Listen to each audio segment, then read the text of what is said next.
हम भी शराब नीति की आलोचना करते हैं। ये शब्द है केंद्रीय मंत्री जीतन राम मांझी के। वो कह रहे हैं कि गरीब लोग फंस जाते हैं, बड़े बड़े लोग भाग जाते हैं। तो क्या नीतीश कुमार के जाने के बाद बिहार में शराबबंदी खत्म हो जाएगी? नीतीश कुमार की जो महत्वाकांक्षी ये योजना है खत्म हो जाएगी? शराबबंदी को लेकर जीतन राम मांझी बड़ा बयान दे रहे हैं। सुनिए क्या कुछ कह रहे हैं नीतीश को भी लेकर जीतन राम मांझी। देखिए, गत चुनाव में हमारे कुछ साथी हम लोगों के विचार के भिन्न वो चुनाव में लड़ गए थे और लड़ गए तो हमारी पार्टी ने अनुशासनात्मक कार्रवाई किया कि उन लोगों को अपने पार्टी के सदस्यता से बाहर कर दिया और चुनाव का परिणाम सामने आया। चुनाव वो लोग हारे और आज आगे काम करने का मामला है। उन लोगों ने अपनी गलती को स्वीकारी कि हमसे गलती हो गई है। तो हम लोग समझते हैं कि हमारी पार्टी छोटी है, अगर हम सबको दिन दरकिनार करते जाएंगे तो अंत में हमारे साथ अकेला हम एक दो रह जाएंगे।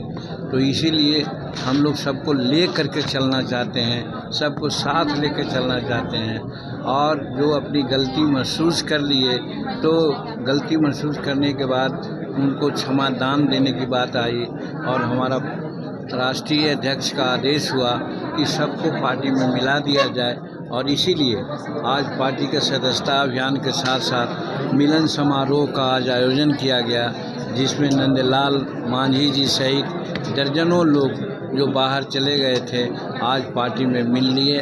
सबको हम लोगों ने स्वीकार किया, उनको सहयोग के लिए आश्वासन उन्होंने दिया, अपनी गलतियों को उन्होंने महसूस किया। इसलिए बीती तहाँ बिसारिए आगे का सुध ले कह करके हम लोगों ने आगे बढ़ने का काम किया है, उनको साथ लेकर चलने का काम किया है। देखिए, जब तेजस्वी प्रसाद की बात आप बोलते हैं तो मैं तो कहता हूँ कि दिल पर हाथ रख कर के वो बोलें बालू माफिया कौन है और शराब माफिया कौन है। वो सब उन्हीं के आदमी हैं, वही लोग गड़बड़ करते हैं। तो चोर मचावे शोर, सो हिसाब कर रहे हैं। और रही बात शराब का, तो शराब नीति को सर्वदलीय लोगों ने स्वीकार किया था, बनाया था। हम भी उसकी आलोचना करते हैं कि शराब नीति ठीक है लेकिन क्रियान्विति में कहीं न कहीं गड़बड़ी होती है।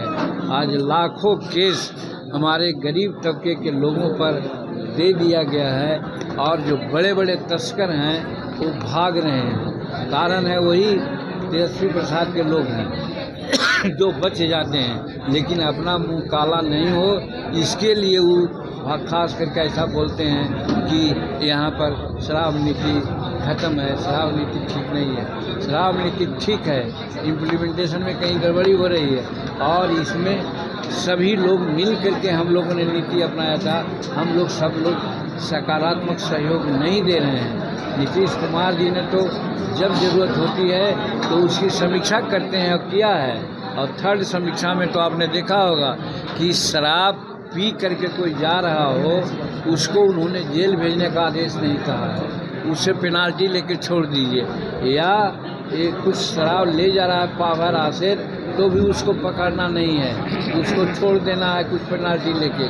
लेकिन हो रहा है उल्टी, जो हजार लीटर 2,000 लीटर ले जा रहा है उसको लोग छोड़ रहे हैं और आधा लीटर और हाफ लीटर पौन लीटर ले जा रहा है उसको पकड़ के जेल में भेज रहे हैं या कार्रवाई करवा रहे हैं। ये गलत है, इसमें सरकार को सुधार लाना चाहिए। देखिए, हम तो यहाँ सदस्यता अभियान के लिए आए थे और आप लोग हंसुआ के ब्याह में खुरपा का गीत गाने लग गए। लेकिन जब पूछते हैं तो मैं सही कहता हूँ कि बंगाल का जहाँ तक सवाल है, बंगाल हर दृष्टिकोण से पिछड़ा राज्य है और ख़ास करके गरीबी की स्थिति वहाँ ये है कि आप जाइएगा सड़क किनारे तो झोपड़ियों का अंबार लगा रहता है और झोपड़ियों के नज़दीक ट्रक लगा रहता है।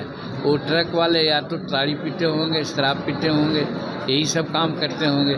ये काम धड़ल्ले से वहाँ हो रहा है, इसमें ममता जी का ध्यान नहीं है। एक चीज़, दूसरा चीज़, हमारा जो वोट है, हिंदुस्तान का जो रहने वाला वाकई लोग है, वो अगर है तो हम लोग बर्दाश्त कर सकते हैं, लेकिन चाहे तो बंगाल है या असम है, वोटिंग इलाका है, वहाँ पर बाहर के लोग आकर के वोटर लिस्ट में नाम बना लिया है, आधार कार्ड बना लिया है और वहाँ के राजनीति में वो इंटरफेयर करता है। उसी के बल से ममता दीदी जी सरकार बना रही है। लेकिन हम धन्यवाद देते हैं एनडीए सरकार को और अमित शाह को, जिन्होंने ये कहा है कि किसी भी परिस्थिति में हम बाहर के लोगों को वोटर लिस्ट में नाम नहीं रहने देंगे। इसीलिए SIR चल रहा है और SIR चल रहा है तो उन लोगों को बड़ा पिरपिरी लग रहा है। वो लोग इलेक्शन कमीशन पर सवाल उठा रहे हैं, इसीलिए कि वो जान रहे हैं कि गलत लोगों के वोट से हम जीत रहे हैं, वो हमारे वोटर नहीं बाहर के लोग हैं, इन्फ्लेटेटर जिसको कहते हैं। तो ये कितना दिन चलेगा? तो काठ की हांडी ज़्यादा दिन नहीं चलता।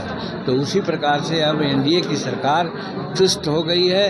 अब समूचा देश में, न सिर्फ बंगाल में, न बिहार में, न असम में, समूचे देश में SIR करके, चूँकि बाहर के लोग इन जगहों में तो ज़्यादा है, बंगाल और असम में, लेकिन उसके अलावा बिहार में भी है, मद्रास में भी है, केरल में भी है और उत्तर प्रदेश में भी है। सब जगह चुन चुन करके उन लोगों को बाहर किया जाएगा।